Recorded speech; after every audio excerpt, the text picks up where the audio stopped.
Drug inspector எக்ஸாமோட 2019க்கான question பேப்பரோட பார்ட் 1 ஆல்ரெடி பார்த்துருப்பீங்கன்னு நினைக்கிறேன். இது வந்து அந்த வீடியோவோட பார்ட் 2. ஸோ பார்ட் 1ல் ஃபஸ்ட்டு 25 கொஷின்ஸ் பார்த்துருப்போம். இப்போது பார்ட் 2ல் 26லேருந்து ஸ்டார்ட் பண்ணி மேபி ஒரு 50 கொஷின்ஸ் அது வரைக்கும் பார்க்கலாம். லாஸ்ட்டாக எந்த கொஷின் பார்த்தோம் அப்படின்னா, which of the agent is employed to prevent darkening of explant, இது வரைக்கும் பார்த்துருக்கோம். இப்போ நம்ம 26லேருந்து ஸ்டார்ட் பண்ணலாம். One of the following is not used in surface sterilization process in plant tissue culture. So plant tissue கல்ச்சரில் சர்ஃபேஸ் ஸ்டெரிலைசேஷனுக்காக இதில் ஏதோ ஒரு ப்ராசஸ் வந்து யூஸ் பண்ணுறது கிடையாது. விச் இஸ் நாட் யூஸ்டுன்னு கேட்டிருக்காங்க. ஸோ த சாய்ஸஸ் பார்த்திங்கன்னா gamma radiation, sodium hypochlorite, hydrogen peroxide, benzalkonium chloride. இதில் ஆப்ஷன் பி, சிடி இதெல்லாம் பார்த்திங்கன்னா மைல்டு ஏஜென்ட்ஸ், அதாவது ரொம்ப ஒரு சிவியரான ஏஜென்ட்ஸ் வந்து கிடையாது. அதனால் வந்து பிசிடி அப்படிங்கிறது வந்து correct. So the right answer is gamma radiation. So இது வந்து ரேடியேஷன், அதனால் இது வந்து மீதி இருக்கக்கூடிய சாய்ஸஸ்லேருந்து இது வேறுபட்டிருக்கு. ஸோ இதை வந்து இதுக்கு ஒரு அடையாளமாக நம்ம வச்சுக்கலாம். Next 27th one, which of the following is a micronutrient in plant tissue culture media? Micronutrient அப்படின்னா, இப்போ நியூட்ரியண்ட்டை பொறுத்த வரைக்கும் 2 டைப்பாக பிரிப்பாங்க. ஒன்று மைக்ரோநியூட்ரியன்ட், இன்னொன்று மேக்ரோநியூட்ரியன்ட். மைக்ரோநியூட்ரியன்ட் அப்படின்னா ரொம்ப குறைந்த அளவில் தேவையானது அப்படின்னு அர்த்தம். மேக்ரோநியூட்ரியன்ட் அப்படின்னா அதிகப்படியான அளவு தேவைப்படக்கூடிய நியூட்ரியன்ட் அப்படின்னு அர்த்தம். இப்போ இந்த நைட்ரஜன், சல்ஃபர், மெக்னீஷியம் இதெல்லாம் வந்து மேக்ரோ, இதெல்லாம் வந்து அதிக அளவில் தேவைப்படும். ஆனால் மேங்கனீஸுங்கிறது பார்த்திங்கன்னா மைக்ரோநியூட்ரியன்ட். ஸோ இது வந்து ஒரு குறைந்த அளவு, அதாவது ஒரு குவான்டிட்டி ரொம்ப கம்மியாக தான் தேவைப்படும். So the right answer is option D. Next question, in plant tissue culture the differentiation into shoot and root are achieved by providing appropriate levels of, அதாவது ஷூட் அண்ட் ரூட் இதோட டிஃப்ரென்ஷியேஷனுக்கு இதில் எந்த ஹார்மோன்ஸ் வந்து help பண்ணும் அப்படின்னு கேட்டிருக்காங்க. The choices cytokines and gibberellin, micro and macro nutrients, auxin and cytokinin, auxin and gibberellin. Here the correct answer is auxin and cytokinins. So auxin அப்படிங்கிற ஹார்மோனும் சைட்டோகைனின்ஸும் தான் ஷூட் அண்ட் ரூட் டிஃப்ரென்ஷியேஷனுக்கு வந்து தேவையான ஹார்மோன்ஸ். ஸோ அதாவது பிளான்ட் ஹார்மோன்ஸ்னு சொல்லுவாங்க. So இதுதான் வந்து correct answer. Next, explant in plant tissue culture refers to tissues used for subculture from previously cultured cells. அதாவது ஆல்ரெடி கல்ச்சர் பண்ணதுலேருந்து அடுத்த கல்ச்சர் அதுவா, இல்லை any part of the plant that is used to establish a new culture, புதுசாக உருவாக்கக்கூடிய ஒரு கல்ச்சருக்கு இந்த பேர் சொல்கிறாங்களா, இல்லை whole seed used to initiate culture, so சீடை யூஸ் பண்ணி பண்ணுறதுக்கு பேரா, இல்லை entire plant from which culture material is sourced. Here the correct answer is any part of the plant, அதாவது பிளான்ட்டோட எந்த பகுதியாக வேணாலும் இருக்கலாம், லீஃபாக இருக்கலாம், ஸ்டெம்மாக இருக்கலாம், it can be any part of the plant அப்படிங்கிறத நோட் பண்ணிக்கணும். Next 30th question, in batch fermentation the initial concentration of sugars should be limited to. இனிஷியலாக சுகரோட concentration limited to how much percentage அப்படின்னு கேட்டிருக்காங்க. ஸோ இதில் 11, 12, 13, 14 இதுதான் choices. The correct answer is 12% of sugars. Next question, biotin அப்படிங்கிறது ஒரு vitamin. So it is required for the growth of which one. Biotin வந்து இதில் எந்த ஒரு மைக்ரோ ஆர்கானிசத்தோட க்ரோத்துக்கு தேவை அப்படின்னு கேட்டிருக்காங்க. இது எல்லாமே வந்து ஃபங்கஸ். ஸோ இதில் கரெக்ட் ஆன்சர் எது அப்படின்னு பார்த்தீங்கன்னா சாக்ரோமைசஸ் செரிவிசே, அதுதான் வந்து correct answer. Next, in fermentation the inoculated media is incubated at. fermentation processல inoculated media வந்து incubation பண்ணுறதுக்கு என்ன டெம்பரேச்சர், என்ன டைமிங் அப்படின்னு கேட்டிருக்காங்க. the correct answer is 28 degrees Celsius for 48 hours. So 2 daysக்கு 28 degrees Celsius அப்படிங்கிறத ஞாபகம் வச்சுக்கணும். Next question, Who introduced the somatic embryogenesis in callus type of cell culture? Cell cultureல callus cultureனு ஒன்று சொல்லுவாங்க. அதில் somatic embryogenesis அந்த ப்ராசஸை இன்ட்ரடியூஸ் பண்ணது யார் அப்படின்னு கேட்டிருக்காங்க. சாய்ஸஸ் பார்த்திங்கன்னா கோக்கிங், மைக்கேல், ரைனர்ட், ஸ்டீவர்ட். இதில் கரெக்ட் ஆன்சர் வந்து ரைனர்ட் அப்படிங்கிறவங்க தான் ஃபஸ்ட்டு இதை வந்து இன்ட்ரடியூஸ் பண்ணியிருக்காங்க. Next question, in which country herbal preparations are more in demand then the pharmaceutical preparations? So இது ரொம்ப இன்ட்ரெஸ்டிங்கான கொஷின். அதாவது நம்ம யூஸ் பண்ணுற அந்த டேப்லெட், அந்த மாதிரி டேப்லெட் இன்ஜெக்ஷன், அந்த மாதிரி ஃபார்மசூட்டிக்கல் ப்ரிப்பரேஷன் இல்லாமல் எந்த நாட்டில் வந்து ஹெர்பல் ப்ரிப்பரேஷன் வந்து ரொம்ப டிமாண்டில் இருக்குது அப்படின்னு கேட்டிருக்காங்க. சாய்ஸஸ் பார்த்திங்கன்னா Japan, China, Korea, Germany. Here the correct answer is Japan. So ஜப்பானில் தான் வந்து மெடிசினல் ப்ரிப்பரேஷன்ஸோட டிமாண்ட் வந்து அதிகமாக இருக்குது rather than pharmaceutical preparations. Next question, as per WHO guidelines on GMP, good manufacturing practice for herbal medicine, the term calibration does not refer to the relationship between. So calibration அப்படிங்கிறது இதில் எதை வந்து எந்த ரிலேஷன்ஷிப்பை சேர்ந்துருக்காது, இல்லை ரெஃபர் பண்ணுறது கிடையாதுன்னு கேட்டிருக்காங்க. Choices known value of reference standard and values indicated by an instrument. அப்புறம் known value of reference standard and values indicated by measuring. Then known values of reference standard and values represented by material measure. Known values and expected values. So இங்கே கொடுத்துருக்கிற எல்லாமே வந்து instrument அதை relate பண்ணி தான் இருக்குது. Instrument, measuring, material. So இது எல்லாமே கரெக்டு தான். பட் ஆப்ஷன் டியில் known values and expected values. So இது வந்து ஒரு odd choice. So this is the right one for this question. Next question, in residual solvent classification which is not the correct pair? Residual solvent கிளாசிஃபிகேஷனில் பார்த்திங்கன்னா class 1, class 2, class 3ன்னு 3 இருக்குது. இதில் class 1ங்கிறது வந்து high toxicity கொண்டது, class 2ங்கிறது medium toxicity கொண்டது, class 3ங்கிறது லோ டாக்ஸிசிட்டி கொண்டது. அதாவது கிளாஸ் 3ல் இருக்கிறது வந்து more appropriate or more safe to use. So இதில் வந்து எந்த ஒரு கெமிக்கல் அதோட கிளாஸ் வந்து தப்பாக கொடுத்துருக்காங்க, which is not the correct பேர்னு கேட்டிருக்காங்க. Class 1 benzene. ஸோ பென்சின் வந்து பயங்கர டாக்ஸிக்கானது. ஸோ இது வந்து கரெக்டு தான். அப்புறம் கிளாஸ் 1ல் ஹெக்சேன். ஹெக்சேன் பார்த்திங்கன்னா இந்த லேபில் இருக்கவங்களுக்குலாம் தெரியும். ஹெக்சேன் வந்து ஒரு commonly used solvent. So hexane வந்து ஆக்சுவலாக கிளாஸ் 3யை சேர்ந்தது. ஸோ இதுதான் வந்து ராங் பேர். கிளாஸ் 2 மெத்தனால், இது கரெக்டு தான். Class 3 ethanol. ஸோ இதுவும் கரெக்டு தான். ஏன்னா எத்தனாலும் வந்து காமனாக வந்து யூஸ் பண்ணக்கூடிய ஒரு சால்வெண்ட் தான். ஸோ ஓவரால் பார்த்திங்கன்னா இந்த கிளாஸ் 1 ஹெக்சேன் அப்படிங்கிறது தான் வந்து wrong. Next, WHO recommended limits for lead in herbal medicine. Herbal மெடிசனில் வந்து லெட்டோட லெவல் வந்து எவ்வளோ இருக்கலாம் அதிகபட்சம் limit? So here the choices 1 mg per kg, 2 mg per kg, 5 mg per kg, 10 mg per kg. Here the correct answer is 10 mg per kg.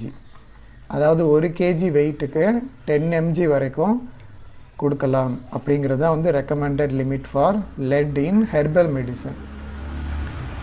Next, chorismic acid is an intermediate in which of the following amino acid pairs from shikimic acid pathway?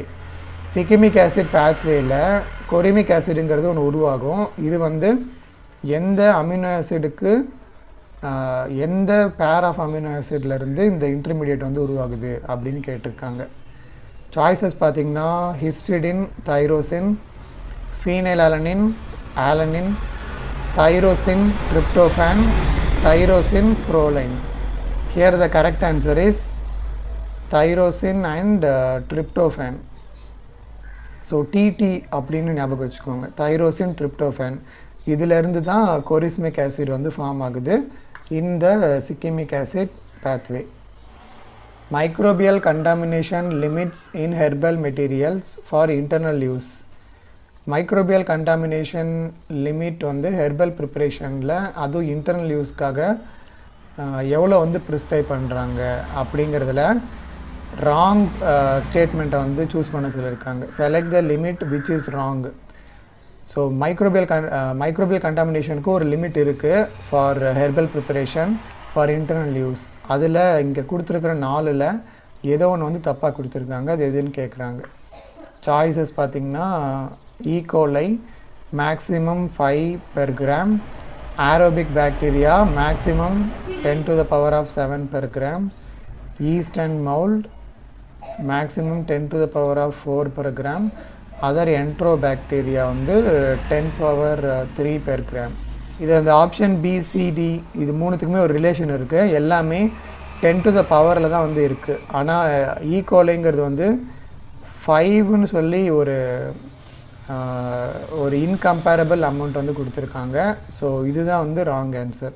இதுதான் வந்து wrong. அதாவது contamination லிமிட்டில் வந்து இந்த மாதிரி ஒரு contamination limit வந்து mostly எங்கேயுமே இருக்காது. So this is the wrong one. இந்த மாதிரி வந்து ஆட் ஒன்னை மோஸ்ட்லி பிக் பண்ணுறதுனால கூட நிறைய இடங்களில் வந்து கரெக்ட் ஆன்சரை வந்து சொல்ல முடியும். Next question. The most appropriate order not necessary consecutive in the biosynthesis of cholesterol. So cholesterol biosynthesisல இதில் எதுலேருந்து எது உருவாகும் அப்படிங்கிற ஒரு ஆர்டர் வந்து கேட்டிருக்காங்க. ஸோ ஸ்டார்டிங் வந்து மெவலோனேட் அப்படிங்கிறது எல்லாருக்கும் தெரியும். ஸோ ஆப்ஷன் ஏவாக இருக்கலாம், இல்லைனா ஆப்ஷன் சியாக இருக்கலாம். இதில் இருந்து எண்ட் ஆகிறது பார்த்திங்கன்னா ஸ்குவாலின் அப்படின்னு சொல்லி எண்ட் ஆகுது. இன்னொரு இடத்துல ஜெரானில் pyrophosphate. So here the correct answer is mavonate start ஆகி ஃபைனலாக ஸ்குவாலினில் முடிகிறது தான் the most appropriate order. So the correct answer is option A. Next question. The penalty prescribed for false claiming to be a registered pharmacist. Registered pharmacist-ஆக false claim பண்ணாங்க அப்படின்னா அதுக்கு penalty எவ்வளோன்னு கேட்டிருக்காங்க. The choices fine up to 1500, இல்லை fine 1000, இல்லை 500, இல்லை imprisonment. So falls climbing பண்ணுறவங்களுக்கு டேரெக்டாக இம்ப்ரிசன்மெண்ட் கிடையாது. ஃபஸ்ட்டு கன்விக்ஷனில் வந்து இது ஆக்சுவலாக ஃபஸ்ட்டு கன்விக்ஷன். ஸோ ஃபஸ்ட்டு கன்விக்ஷனில் வந்து fine up to ₹500 only. So first கன்விக்ஷனில் ஃபைனும் அதுக்கு அடுத்த கன்விக்ஷனில் தான் இம்ப்ரிசன்மெண்ட் வந்து வரும். Next question. The pharmacy act was passed in the year. So pharmacy ஆக்ட்னு சொல்லி அது பக்கத்துலேயே ஒரு இயர் எப்போவுமே நம்ம கூடயே தான் படிப்போம். That is 1948. நம்மளோட இண்டிபெண்டன்ஸ்க்கு அடுத்த வருஷம் அப்படிங்கிறத ஞாபகம் வச்சுக்கோங்க. Which of the following is not governed under the drugs and cosmetics act. The choices பார்த்திங்கன்னா எக்ஸ்போர்ட், இம்போர்ட், மேனுஃபேக்சர், சேல். எக்ஸ்போர்ட்னால் வந்து இப்போ நம்ம ஊரில் தயாரித்து வெளியே அனுப்புறது. இம்போர்ட்னால் வெளியே இருந்து உள்ள நம்ம கண்ட்ரி கொண்டுட்டு வர்றது. ஸோ இதில் இம்போர்ட்டுங்கிறது நடக்கும், மேனுஃபேக்சருங்கிறதும் இது கீழே வரும், அப்புறம் சேலுங்கிறதும் ட்ரக்ஸ் அண்ட் காஸ்மெட்டிக்ஸ் ஆக்டுக்கு கீழே வரும். ஆனால் எக்ஸ்போர்ட் அப்படிங்கிறது வந்து இந்த ஆக்டுக்கு கீழே வரது கிடையாது. So the right answer is option A. The cosmetics were not under the control of original statue drugs act 1910 but was brought under the regulatory provision in. அதாவது ஃபஸ்ட்டு ட்ரக்ஸ் ஆக்ட் உருவாக்குனப்போ 1910ல் அது கூட வந்து காஸ்மெட்டிக்ஸ் வந்து add பண்ணலை. அதுக்கப்புறம் அதை லேட்டர் தான் ஆட் பண்ணியிருக்காங்க. அந்த இயர் வந்து எப்போன்னு கேட்டிருக்காங்க. ஸோ 1910க்கு அப்புறமா எந்த இயரில் காஸ்மெட்டிக்ஸை வந்து இந்த ஆக்டு கீழே கொண்டு வந்தாங்க அப்படின்னு பார்த்தீங்கன்னா தட் இஸ் 1964. 1964 தான் ட்ரக்ஸ் ஆக்டுக்கு கீழே காஸ்மெட்டிக்ஸையும் வந்து இன்க்ளூட் பண்ணியிருக்காங்க. Next question. The president of pharmacy council of India. So பிசிஐயோட பிரசிடெண்ட்டை வந்து எப்படி எலெக்ட் பண்ணுறாங்களா நாமினேட் பண்ணுறாங்களா அப்படின்னு பார்க்கலாம். சாய்ஸஸ் பார்த்திங்கன்னா elected by members of the council. So பிசிஐயில் ஆல்ரெடி மெம்பராக இருக்கவங்க எலெக்ட் பண்ணுவாங்களா, அதாவது இப்போ யாராவது 2 பேர் வந்து பிரசிடெண்ட்டாக போட்டிடும்போது கவுன்சிலுக்குள்ளாரையே வந்து முடிவு பண்ணுவாங்களா, அதாவது மெம்பர்ஸோட ஓட்டை வச்சு. இது ஆப்ஷன் ஏ.